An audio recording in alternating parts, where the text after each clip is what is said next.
नमस्कार, स्वागत है आपका हमारे चैनल राजस्थान समाचार पर, जहां हम आपको राजस्थान की सभी बड़ी खबरों से रूबरू कराएंगे। चाहे वो किसान और युवाओं की खबर हो, चाहे राजनीति की हलचल या फिर मौसम से जुड़ी जानकारी, हम लाएंगे हर अपडेट सीधी आपके पास। जुड़े रहिए हमारे साथ और पाइए राजस्थान की सभी ताजा और अहम खबरें हर दिन। आप कौन से जिले से वीडियो देख रहे हैं, कमेंट में जरूर बताएं। पहली सबसे बड़ी खबर है राजस्थान में जिलों और संभागों का पुनर्गठन। राजस्थान सरकार ने हाल ही में एक महत्वपूर्ण निर्णय लेते हुए गहलोत सरकार में बने 9 जिलों और 3 संभागों को समाप्त करने का फैसला किया है। इस कदम से राज्य में अब कुल जिलों की संख्या 41 हो गई है। ये निर्णय प्रशासनिक मामलों में सुधार और बेहतर कार्य क्षमता सुनिश्चित करने के उद्देश्य से लिया गया है। हालांकि गहलोत सरकार में बने 17 जिलों में से 8 जिलों को यथावत रखा गया है। इस पुनर्गठन को लेकर सरकार का कहना है कि 67 साल में सिर्फ 7 नए जिले बने थे, इसीलिए एक सप्ताह में 17 जिलों का गठन व्यवहारिक नहीं था। अगली सबसे बड़ी खबर है जयपुर में मिथेन ओनियल टैंकर हादसा। जयपुर के चंदवाजी में एक मिथेन ओनियल से भरा टैंकर पलट गया, जिससे आसपास के इलाके में अफरा तफरी मच गई। टैंकर से ओनियल का लीकेज हो रहा था, जिससे खतरे की स्थिति उत्पन्न हो गई। पुलिस और दमकल कर्मियों की तत्परता से स्थिति को काबू में किया गया और लीकेज को रोकने के लिए पानी का छिड़काव किया गया। इस हादसे के बाद प्रशासन ने क्षेत्रीय सुरक्षा उपायों को और सख्त करने के निर्देश दिए हैं। अगली सबसे बड़ी खबर है चौमू बस हादसा और गाड़ियों की जाँच। जयपुर के चौमू में एक कोचिंग बस निर्माणाधीन पुलिया में गिर गई, जिसमें एक शिक्षक की मृत्यु हो गई और कई छात्र घायल हो गए। इस हादसे के बाद शिक्षा विभाग ने आदेश जारी किया है कि सभी स्कूल और कोचिंग वाहनों के कागजात की जांच की जाएगी। विभाग ने इस दुर्घटना के लिए जिम्मेदार संस्था के खिलाफ कड़ी कार्रवाई का आश्वासन दिया है। इस मामले में सरकार ने गंभीरता से निर्णय लिया है और सुरक्षा मानकों को सख्त करने के प्रयास किए जा रहे हैं। अगली सबसे बड़ी खबर है सोशल मीडिया पर डीपफेक और एआई का दुरुपयोग। राजस्थान सरकार ने सोशल मीडिया पर बढ़ते डीपफेक और आर्टिफिशियल इंटेलिजेंस के दुरुपयोग के खिलाफ एक एडवाइजरी जारी की है। इसमें लोगों को डीपफेक की पहचान करने और इससे बचने के लिए आवश्यक उपाय सुझाए गए हैं। डीपफेक तकनीक के जरिए नकली वीडियो, चित्र और ऑडियो बनाए जाते हैं, जिनका उपयोग गलत सूचना फैलाने, धोखाधड़ी और प्रतिष्ठा को नुकसान पहुंचाने के लिए किया जा सकता है। इस एडवाइजरी का उद्देश्य लोगों को साइबर सुरक्षा के प्रति जागरूक करना है। अगली सबसे बड़ी खबर है जयपुर टैंकर हादसे पर NHAI का एक्शन। 20 दिसंबर को जयपुर के भांकरोटा इलाके में हुए टैंकर हादसे में 20 लोगों की मृत्यु हो गई, जिसके बाद national highway authority of India NHAI ने एक बड़ा कदम उठाया है। अवैध कट के कारण हुए इस हादसे पर कार्रवाई करते हुए NHAI ने अपने एक अधिकारी को निलंबित कर दिया है। इस हादसे में मृतकों की संख्या लगातार बढ़ रही है और अभी भी कई लोग गंभीर रूप से घायल हैं। अगली सबसे बड़ी खबर है मावठ और ओलावृष्टि का अलर्ट। राजस्थान में मौसम के बदलाव के कारण ठंड बढ़ गई है और कई जिलों में मावठ और ओलावृष्टि की संभावना जताई गई है। मौसम विभाग ने नए पश्चिमी विक्षोभ के प्रभाव के चलते शनिवार और रविवार को प्रदेश के कई हिस्सों में बूंदाबांदी और ओलावृष्टि का अलर्ट जारी किया है। इसके कारण तापमान में गिरावट आ सकती है और सर्दी बढ़ सकती है। अगली सबसे बड़ी खबर है SI भर्ती परीक्षा 2021 का विवाद। सब इंस्पेक्टर भर्ती परीक्षा 2021 में धांधली के आरोपों के बाद सरकार ने SIT और मंत्रिपरिषद की एक कमेटी को जाँच सौंप दी थी। हालांकि इस मामले में अभी तक कोई निर्णायक कदम नहीं उठाया गया है, क्योंकि मामला कोर्ट के अधीन है। सरकार ने अभी तक परीक्षा रद्द करने के बारे में कोई फैसला नहीं लिया है और मंत्री जोगाराम पटेल ने कहा है कि मामले में निर्णय कोर्ट के बाद ही लिया जाएगा। अगली सबसे बड़ी खबर है कोटपुतली में बोरवेल ऑपरेशन। कोटपुतली में एक बच्ची चेतना बोरवेल में गिर गई है और उसे निकालने के लिए NDRF के जवान 170 फीट गहरे बोरवेल में खुदाई कर रहे हैं। इस ऑपरेशन को राजस्थान का सबसे मुश्किल ऑपरेशन माना जा रहा है। प्रशासन के बार बार बदलते प्लान और हालिया बारिश ने रेस्क्यू को चुनौतीपूर्ण बना दिया है। परिवार ने प्रशासन पर लापरवाही के आरोप लगाए हैं और स्थिति को लेकर स्थानीय लोग भी असंतुष्ट हैं। अगली सबसे बड़ी खबर है टीना डाबी का नवाचार, मरु उड़ान और राजस्थान भर में महिला सशक्तिकरण अभियान। बाड़मेर कलेक्टर और चर्चित IAS अधिकारी टीना डाबी ने बाड़मेर जिले में महिलाओं के सशक्तिकरण के लिए मरु उड़ान नामक एक विशेष अभियान शुरू किया है। इस अभियान के तहत महिलाओं को सर्वाइकल और ब्रेस्ट कैंसर जैसी बीमारियों से बचाव, ड्राइविंग कोर्स, आत्मरक्षा प्रशिक्षण, पर्यावरण संरक्षण और वित्तीय प्रबंधन जैसे महत्वपूर्ण क्षेत्रों में जागरूक किया जा रहा है। इस कदम की राज्य भर में तारीफ हो रही है और इसके सकारात्मक परिणामों के बाद महिला एवं बाल विकास विभाग ने इसे पूरे प्रदेश में राजस्थान मरु उड़ान के रूप में लागू करने का निर्णय लिया है। अगली सबसे बड़ी खबर है भरतपुर में अवैध मकानों का तोड़फोड़ और परिवार की स्थिति। भरतपुर में प्रशासन ने अवैध मकानों को तोड़ने के लिए कार्रवाई की, जिससे वहां रह रहे परिवार बेघर हो गए। ये परिवार करीब 50 साल से इन मकानों में रह रहे थे और पास ही में गुरुद्वारा सेवा कर रहे थे। प्रशासन ने मकानों को अवैध घोषित किया और उन्हें तोड़ दिया। हालांकि परिवार का कहना है कि उनके पास नगर निगम में पट्टे की फाइल भी है। प्रशासन ने उन्हें मेडिकल कॉलेज के पीछे फ्लैट्स देने का प्रस्ताव दिया है, लेकिन वह भी 3 महीने में खाली करवाने का आदेश दिया गया है। अगली सबसे बड़ी खबर है जैसलमेर में ट्यूबवेल खुदाई के दौरान जमीन धंसी, बड़ा हादसा। जैसलमेर के मोहनगढ़ में ट्यूबवेल की खुदाई के दौरान अचानक जमीन धंस गई, जिससे करीब 22 टन का ट्रक 850 फीट गहरे गड्ढे में धंस गया। इसके साथ ही जमीन से तेज गति से पानी बाहर निकलने लगा, जिससे आसपास के लोग और खुदाई कर रहे कर्मचारी घबराकर वहां से भाग गए। यह हादसा शनिवार को हुआ था और पानी के साथ गैस और कीचड़ भी बाहर आ रहे थे, जिससे स्थिति और भी भयावह हो गई। अगली सबसे बड़ी खबर है चित्तौड़गढ़ में अफीम तस्करों और नारकोटिक्स टीम की भिड़त। चित्तौड़गढ़ में अफीम तस्करों और नारकोटिक्स टीम के बीच भिड़त हो गई। तस्करों ने नारकोटिक्स टीम की गाड़ी को टक्कर मारी और फिर ताबड़तोड़ फायरिंग की। इस घटना में नीमच के एक अधिकारी घायल हो गए। नारकोटिक्स टीम ने तस्करों के खिलाफ कार्रवाई करते हुए सूचना के आधार पर टोल प्लाजा पर कड़ी निगरानी शुरू की थी, लेकिन जब तस्करों ने फायरिंग शुरू की तो स्थिति गंभीर हो गई। अगली सबसे बड़ी खबर है अशोक गहलोत का मनमोहन सिंह के समाधि विवाद पर बयान। राजस्थान के पूर्व मुख्यमंत्री अशोक गहलोत ने भाजपा पर निशाना साधते हुए कहा कि डॉक्टर मनमोहन सिंह जैसे महान व्यक्तित्व के साथ केंद्र सरकार ने दुर्भाग्यपूर्ण व्यवहार किया। गहलोत ने आरोप लगाया कि भाजपा ने मनमोहन सिंह के अंतिम संस्कार और स्मारक निर्माण को लेकर अनावश्यक विवाद पैदा किया। उन्होंने उदाहरण देते हुए बताया कि कांग्रेस ने भैरों सिंह शेखावत और बाल ठाकरे जैसे नेताओं के साथ सम्मानजनक व्यवहार किया था। अगली सबसे बड़ी खबर है उत्कर्ष कोचिंग सेंटर मामले में एनजीटी की कार्रवाई। 15 दिसंबर को जयपुर के उत्कर्ष कोचिंग सेंटर में छात्रों के अचानक बेहोश होने की घटना के बाद नेशनल ग्रीन ट्रिब्यूनल ने इस मामले में बड़ा कदम उठाया। एनजीटी ने राजस्थान प्रदूषण नियंत्रण बोर्ड, केंद्रीय प्रदूषण नियंत्रण बोर्ड, पर्यावरण मंत्रालय और जयपुर कलेक्टर से जवाब मांगा है। इस मामले की अगली सुनवाई 10 फरवरी को होगी। एनजीटी ने जांच में मिली रिपोर्ट को असंतोषजनक बताया है और संबंधित अधिकारियों से स्पष्ट जवाब देने का आदेश दिया है। अगली सबसे बड़ी खबर है गहलोत सरकार द्वारा छोटे जिलों की समाप्ति की तैयारी। राजस्थान सरकार 31 दिसंबर तक प्रशासनिक इकाइयों के पुनर्गठन पर फैसला लेने की तैयारी कर रही है, क्योंकि 1 जनवरी से जनगणना के कारण प्रशासनिक इकाइयों के गठन पर रोक लग जाएगी। मुख्यमंत्री भजनलाल शर्मा ने केंद्र सरकार से नए जिलों और प्रशासनिक इकाइयों के गठन पर लगी रोक को हटाने की मांग की है, ताकि नई इकाइयों की स्थापना की जा सके। अगली सबसे बड़ी खबर है राजस्थान में सीनियर टीचर भर्ती परीक्षा, अभ्यर्थियों को मिली राहत। राजस्थान लोक सेवा आयोग द्वारा आयोजित सीनियर टीचर भर्ती परीक्षा आज से शुरू हो गई है। इस बार अभ्यर्थियों को सर्दी के कारण गर्म कपड़े और जूते पहनने की अनुमति दी गई है, जो पहले कभी नहीं दी गई थी। यह परीक्षा 28 से 31 दिसंबर तक आयोजित होगी और इसमें लगभग 4.7 लाख अभ्यर्थी शामिल हो रहे हैं। परीक्षा के दौरान नकल रोकने के लिए सख्त निगरानी के उपाय किए गए हैं, जिसमें 39 उड़नदस्ते और 77 डिप्टी कोऑर्डिनेटर शामिल हैं। अगली सबसे बड़ी खबर है मुख्यमंत्री ने मूंग की खरीद अवधि बढ़ाने की मांग की। राजस्थान के मुख्यमंत्री भजनलाल शर्मा ने केंद्रीय कृषि मंत्री शिवराज सिंह चौहान को पत्र लिखकर राज्य में मूंग की खरीद की समय सीमा 5 फरवरी 2025 तक बढ़ाने की मांग की है। उन्होंने असमय वर्षा और भौगोलिक परिस्थितियों को ध्यान में रखते हुए मूंग की गुणवत्ता मापदंडों में भी छूट देने की बात की, ताकि अधिक से अधिक किसान अपनी मूंग बेच सकें। केंद्र सरकार ने इस बार मूंग की खरीद का लक्ष्य घटाकर 2,03,305 मीट्रिक टन किया है, जो पिछले साल के मुकाबले कम है। अगली सबसे बड़ी खबर है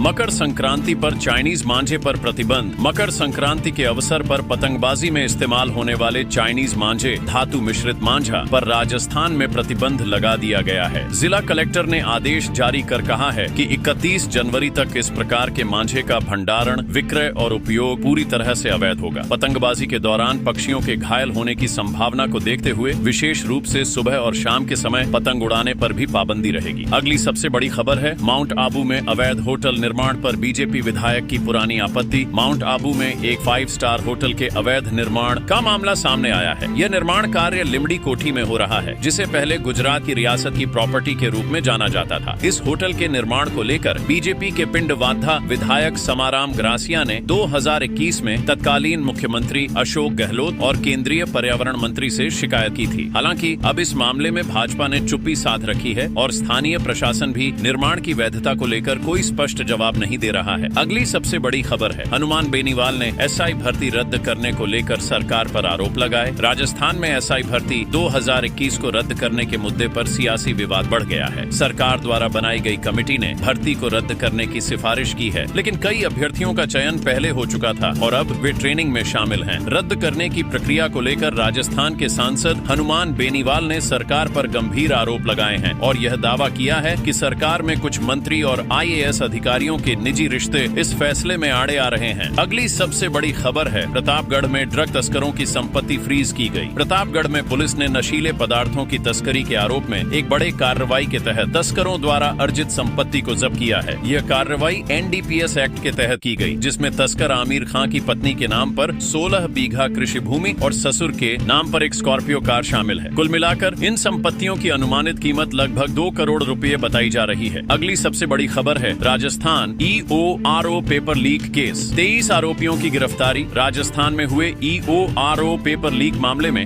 SOG ने 3 और आरोपियों को गिरफ्तार किया है। अब तक कुल 23 आरोपी गिरफ्तार किए जा चुके हैं। इस मामले में ब्लूटूथ का इस्तेमाल करके नकल कराई गई थी। आरोपियों से पूछताछ जारी है और इस मामले में जांच जारी है, जिसमें अधिक गिरफ्तारियां भी हो सकती हैं। इस लीक को लेकर राज्य सरकार के सामने बड़ी चुनौती है। अगली सबसे बड़ी खबर है, उदयपुर में अंतर्राष्ट्रीय स्टोरी टेलिंग महोत्सव उदयपुर टेल्स। उदयपुर में 10-12 जनवरी 2025 के बीच एक बड़ा स्टोरी टेलिंग महोत्सव आयोजित होने जा रहा है, जिसे उदयपुर टेल्स नाम दिया गया है। इस महोत्सव में देश विदेश के प्रसिद्ध कहानीकारों का जमावड़ा होगा, जिसमें दिव्य निधि शर्मा और देवदत्त पटनायक जैसे नामी लेखक शामिल होंगे। साथ ही दक्षिण अफ्रीका, रूस, श्रीलंका और सिंगापुर जैसे देशों से भी कहानीकार अपनी अपनी कहानियां प्रस्तुत करेंगे। अगली सबसे बड़ी खबर है, आओ चले प्रयागराज महाकुंभ महाअभियान की शुरुआत। 2025 में होने वाले महाकुंभ के लिए आओ चले प्रयागराज महाकुंभ नामक महाअभियान की शुरुआत 31 दिसंबर 2024 से की जाएगी। ये अभियान हिंदू धर्म के सबसे बड़े धार्मिक और सांस्कृतिक आयोजन के लिए है, जो 13 जनवरी से 26 फरवरी 2025 तक प्रयागराज में आयोजित होगा। इसमें लाखों श्रद्धालु गंगा, यमुना और अदृश्य सरस्वती के संगम में स्नान करने के लिए एकत्र होंगे। इस आयोजन के लिए संस्कृति युवा संस्था ने अभियान की शुरुआत की है और विभिन्न धार्मिक गतिविधियों को बढ़ावा देने की योजना बनाई है। अगली सबसे बड़ी खबर है, मुख्यमंत्री आयुष्मान आरोग्य शिविरों का आयोजन। राजस्थान में 15 दिसंबर 2024 से 31 जनवरी 2025 तक मुख्यमंत्री आयुष्मान आरोग्य शिविरों का आयोजन हो रहा है, जिनका उद्देश्य स्वास्थ्य सेवाओं को गांव-गांव तक पहुंचाना है। पहले चरण में 7 स्थानों पर शिविर आयोजित किए गए, जिसमें 5442 लोगों ने पंजीकरण करवाया और 340 गर्भवती महिलाओं को स्वास्थ्य सेवाएं प्रदान की गई। शिविरों में आयुष्मान कार्ड भी वितरित किए गए और योग्य दंपतियों को साधन उपलब्ध करवाए गए। अगली सबसे बड़ी खबर है, उदयपुर विधायक ने वक्फ बोर्ड पर आरोप लगाए। उदयपुर शहर विधायक ताराचंद जैन ने वक्फ बोर्ड को काला कानून कहा और चेतक सर्कल के चौराहे के विस्तार में आ रही रुकावट को लेकर नाराजगी जताई। उन्होंने कहा कि नगर निगम और उदयपुर विकास प्राधिकरण को यह साबित करना होगा कि संबंधित चौक सरकार की संपत्ति है। वे अगले साल के लिए भी कई नए कार्यों का लक्ष्य लेकर चलने की योजना बना रहे हैं, जैसे ऑटो और टैक्सी चालकों के लिए ड्रेस कोड और नाम प्लेट की व्यवस्था। अगली सबसे बड़ी खबर है, राजस्थान में खुले पड़े बोरवेल्स की संख्या चिंताजनक। राजस्थान में खुले बोरवेल्स से होने वाली दुर्घटनाओं की संख्या बढ़ती जा रही है और प्रशासन इस पर काबू पाने में नाकाम रहा है। चूरू जिले के रत्नगढ़ में ही 72 खुले बोरवेल पाए गए हैं। इस आंकड़े से अनुमान लगाया जा सकता है कि पूरे प्रदेश में हजारों बोरवेल खुले पड़े हैं। हाल ही में दौसा और कोटपुतली में बोरवेल हादसे हुए, जिसमें एक मासूम की जान चली गई। इन घटनाओं के बावजूद कोई ठोस कदम नहीं उठाए गए हैं। अगली सबसे बड़ी खबर है, अलवर कलेक्टर का सफाई अभियान पर जोर। अलवर शहर में कलेक्टर डॉ. अर्तिका शुक्ला ने शहर की सफाई व्यवस्था का औचक निरीक्षण किया और नगर निगम को सफाई में सुधार करने के सख्त निर्देश दिए। कलेक्टर ने शहर के सार्वजनिक शौचालयों और प्रमुख स्थानों का निरीक्षण किया और सफाई में और सुधार की आवश्यकता जताई। उन्होंने नगर निगम अधिकारियों को नए साल में शहर को साफ सुथरा बनाने के लिए लक्ष्य निर्धारित किया और आमजन से सफाई में सहयोग की अपील की। अगली सबसे बड़ी खबर है, राजस्थान में जिला शिक्षा अधिकारियों की प्रमोशन और ट्रांसफर। राजस्थान सरकार ने 168 जिला शिक्षा अधिकारियों को प्रमोट किया है और 95 अधिकारियों का ट्रांसफर किया है। यह निर्णय राज्य के शिक्षा मंत्री मदन दिलावर के निर्देश पर लिया गया। प्रमोशन लिस्ट में शामिल अधिकारियों को जल्द ही नए स्थानों पर ज्वाइन करने का निर्देश दिया गया है। इस कदम से शिक्षा व्यवस्था में सुधार और अधिकारियों की कार्यकुशलता को बढ़ावा देने की कोशिश की जा रही है।